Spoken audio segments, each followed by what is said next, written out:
c'est IGF. paa bi fetal na boppam de. voilà alors sëñ Saliou jéeg nga démb président bi li mu wax également ci rapport bi mu génnee ak ni mu juree coow bay wax ne dinañu gën a mën a mieux communiquer sur ça prochainement. pas prochainement. pourquoi prochainement. est-ce que mës nañ génne rapport boo xamante ni jur na coow lu mel nii.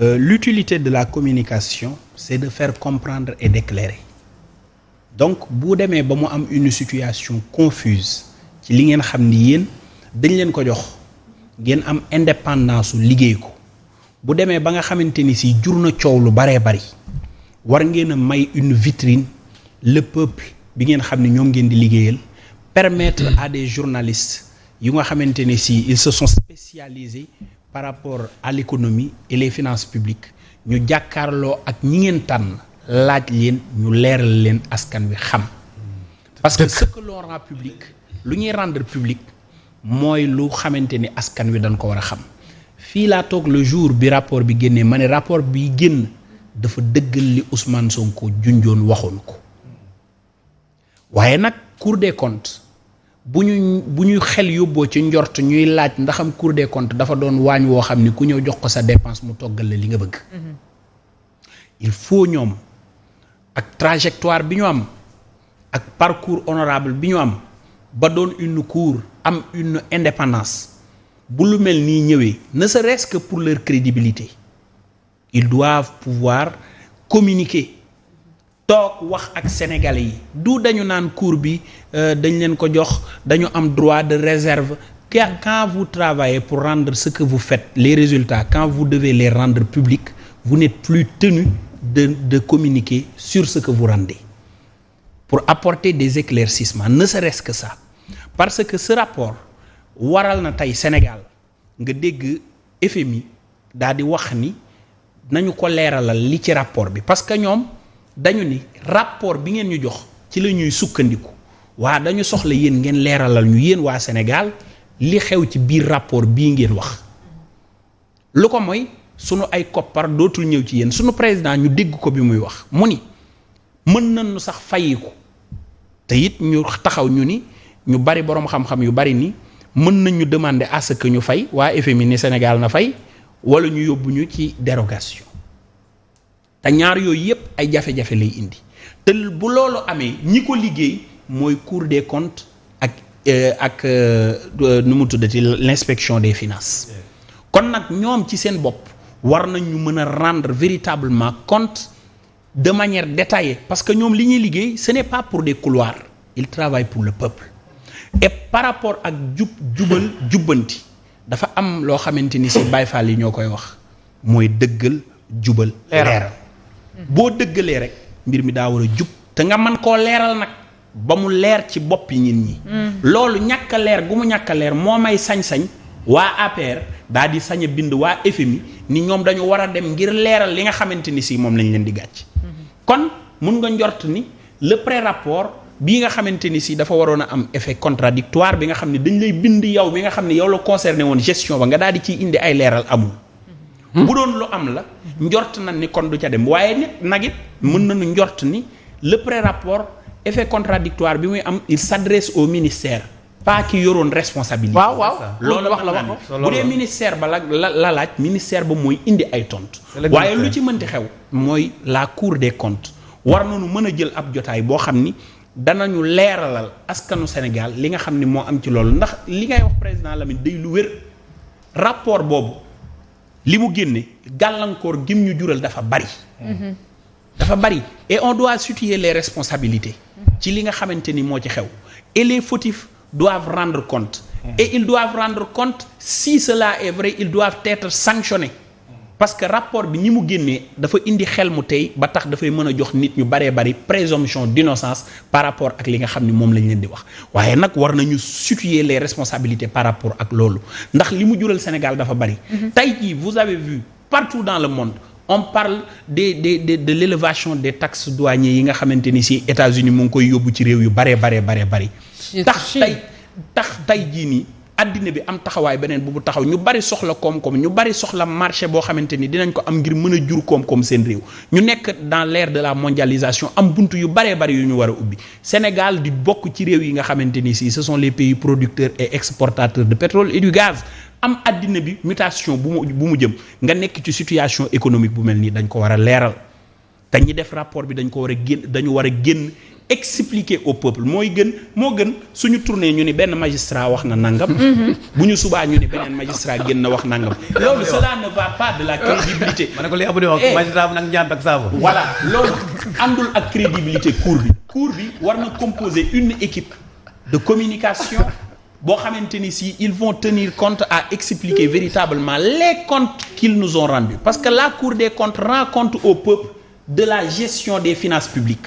La Cour des comptes dafay xibaar askanu Sénégal naka lan yore woon seen wàllu liggéeyu koom-koom ci nguur gi fi nekkoon kon tey jii ñoom bu ñu mënee sukkandiku ci rapport boobu noonu nga xamante ni si waa inspection générale des finances def nañu ko ngir def rapport boo xamante ni si day am pré-rapport ak rapport définitif war nañu mën a génn leeral ko Sénégalais yi ngir ñu xam la ca taxaw bu ko defee ñu observer des solutions yi ak correction yi nga xamante ni si wax nañ ko ngir mën a dem vers l'essentiel loolu moom moo tax tout à l'heure je disais que le premier ministre bu ñëwee Assemblée nationale député yi war nañ poser des questions qui va dans le sens de cette crise économique bi nga xamante ni si Sénégal mu ngi koy dund tey jii ngir ñu waxtaan ci càmbar ko te xool yan solution la ñuy observer yoo xamante ni si yu gaaw la d'où le texte de Karim Wade il a dit que les autorités ont hérité d'une situation économique catastrophique ils l'ont connue yamu ci daat ni nos entreprises sont en train de subir une pression fiscale boo xamante ni si jéggi na dayoo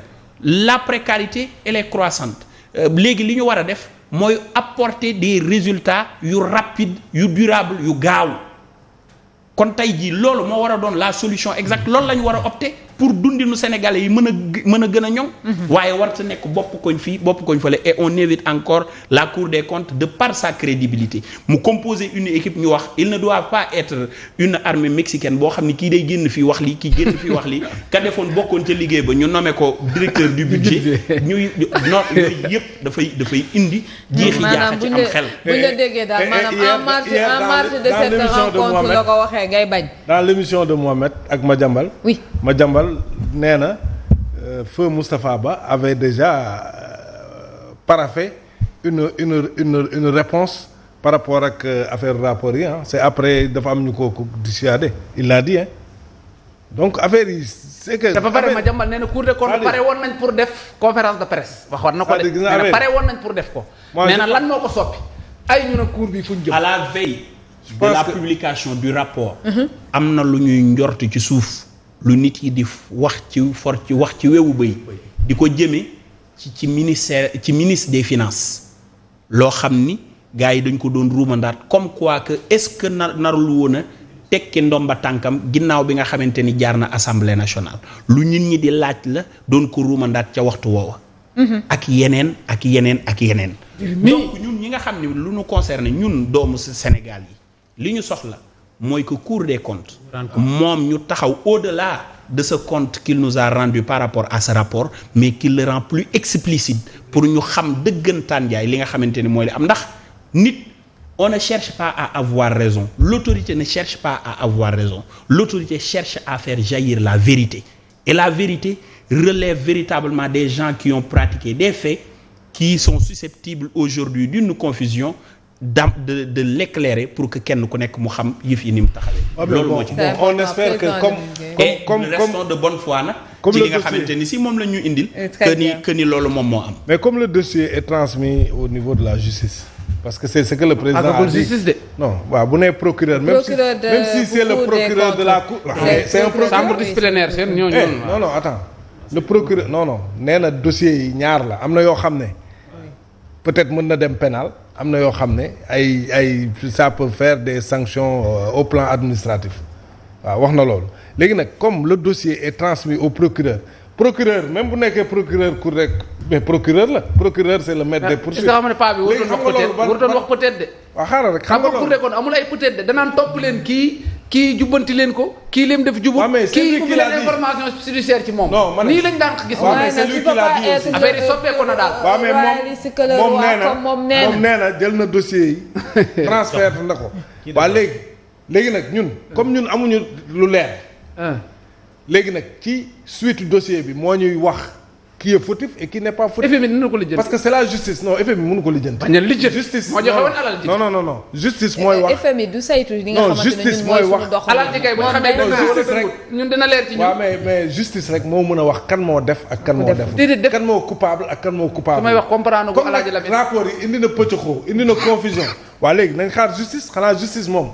képp koo xam ne def na dina la topp. bu fekkee daan war na dal sa kaw mu teg la ko ku deful aussi mu bàyyi la. waaye nag sénégalais bu jëmi jamono gis ne. alaaji am na ñu topp daan leen ñu xam ne ñoo def su fekkee ne topp ñu kenn daanuñu kenn ñu xam ne kenn deful. très bien xala ala may ma une minute ma alerte sénégalais yi Sonko bi mu nekk ci opposition bi defal nañ ko fi faux certificat médical procureur di wër kan moo ko signé xamuñu ko bañ jàppi woon Babacar Niang Sonko nga dégg ko pouvoir xam nga ne mën na la defal lu raw loolu fu bët du fu xel du fu kii dul dem nag xaw ma fos dul dem nag xaaral dama ne yow moom xam naa man damay alerter xam naa ne bés bu ñu renforcer l'opposition ñaar yooyu bokkul yi tamit nag pouvoir Sonko yi bés bu ñu ko renforcer man damay nettali même pouvoir Diomaye ngi yor beneen di pouvoir damay nettali li muy def damaa mën a dara xanaa réew mi moom léegi amatul justice Diomaye li muy def maa ngi koy nettali te mënulu ma dara Sonko la muy def dama koy nettali sosalu ma leen dama ne la Sonko bi muy nekk opposant génne nañ ko fi faux certificat médical mu tëdd jaaxaan kenn xamul ko signé kenn sax nangu ko woon sax signé tëdd na fi hôpital defal boppam perfusion ñu jàppi Babacar Niang Sonko moom boo ko joxee nguur ku nekk ci opposition bi di false kay boo ñëwee ci nguur gi fa lay gën a neexee gën a yomb ndax kenn du la topp xam nga Sonko mënoo koo topp ci ay falsification de dossier recel kon mënatu ko cee topp yéen yi xamu leen li ngeen def de ñii ngeen dénk Pastef jërëjëf. mu ngi noonu merci beaucoup en tout cas. président man damaa sonn si Abdou Nguer damay fàttali de man sosaluma kenn lii ñëpp a ko xam. boo ko waxee balaa ngay daane mu ne sosaluma kenn damay nekk. damaa fekkee de man lépp fi la ma fekk. yow Pastef lu ma fay moo ma jaaxal président gi bu ma ñu xëy rek ne Abdou Nguer dem na Pastef ku mën a dem hôpital sampal boppam butéel. lii yéen fàtte xaju fi de. boobu moom maa koy annoncé. mais ma exclusivité. en tout cas mu ngi noonu ñu koy jaajëfal bu baax a baax c'était important ci waxtaan yi nga xamante ne ñu ngi ko doon di amal depuis tout à l'heure di jaajëfal aussi ñi nga xamante ne daanaka. président da ngaa yéex a ñëw xanaa ma laaj la une minute rek par rapport à peut-être sëñ Saliou xaw na ko brosser tuuti ci wàllum commercial ah. guerre commerciale bi mu ngi mën na laal bu baax a baax Afrique. oui mais saa waay dellu na ginnaaw Trump dellu na ginnaaw démb de affaire bi bu ñu ko totalisé nekkoon na ci 104%. léegi nag Chine kay lay. Sénégal moom ñu ngi 10%. Chine lay xeexal xeex bu méttee métti. ñu ngi ci 114%. xaw ma ñaar waaw 104%. ah mais yëf yi de mën naa métti comme mën naa nekk xéwal ci ñun de ça dépend rek. il faut dem nag laaj ci socialiste yi. plan de riposte. Union européenne ñoom tamit. def nañ plan de riposte. ñun daal nañ defaru ñun nañ defaru. très bien c'est important ñun daal comme Covid bi jaar na fi. d'accord ñu gis.